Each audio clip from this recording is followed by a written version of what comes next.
During the period of 1930s, there was a legendary couple who was famous for robbery and killing. The man's name is Clyde Barrow, and his partner was called Bonnie Parker. They began a series of small robberies since January 1932. The goal of this robbery was to collect money and the firepower to launch a raid of liberation against the Texas prison system.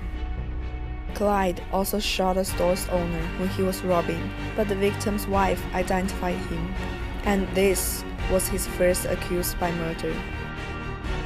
On August 5, 1932, Clyde and his gang killed a deputy and gravely wounding Oklahoma sheriff.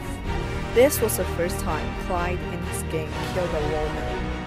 During that time, his gang reached 9 persons, and they killed no less than 5 persons in this half year. In 1933, Buck and his wife Blanche joined Bonnie and Clyde. They ran loud and alcohol-filled late night, and one day Clyde discharged a rifle to clean it, so a neighbor reported their suspicion to a local police department. Firstly, the police considered the bootleggers living in a garage apartment, but the group quickly killed detectives and wounded constable.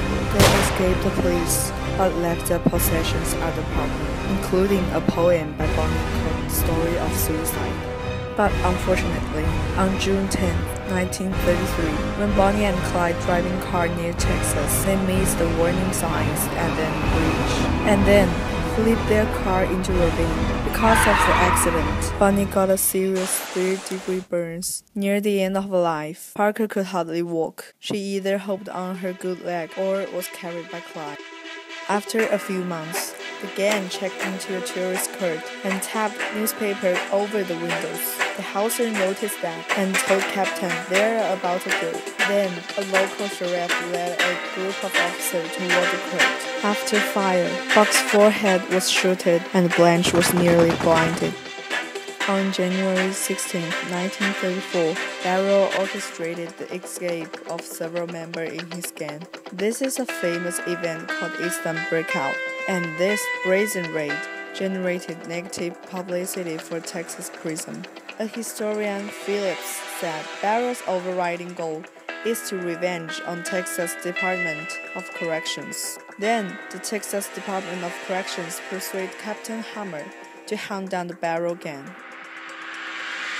On February 10, 1934, Hammer became the constant shadow of Barrow and Parker until May 23rd, when Barrow and Parker appeared in an automobile in Louisiana.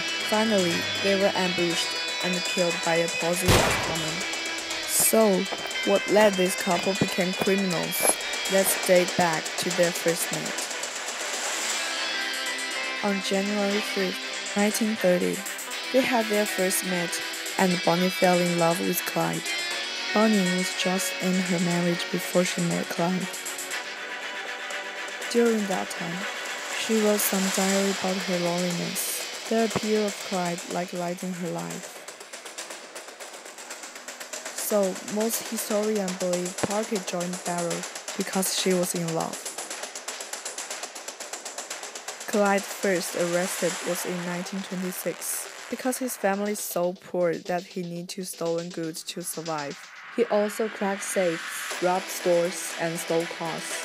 Then, he has been sent to Eastern Prison Farm in 1930. One of the prisoners repeatedly assaulted him sexually, so Clyde crushed the skull of the man and killed him. This was his first killing. After Clyde paroled, his sister Mary said something awful sure must happen to him in prison. He wasn't the same person when he got out, and a fellow inmate said the prison changed him from a schoolboy to a rattlesnake. And the historians all believe that Barrow's goal in life was not to gain fame or fortune from robbing, but to seek revenge against the Texas prison system.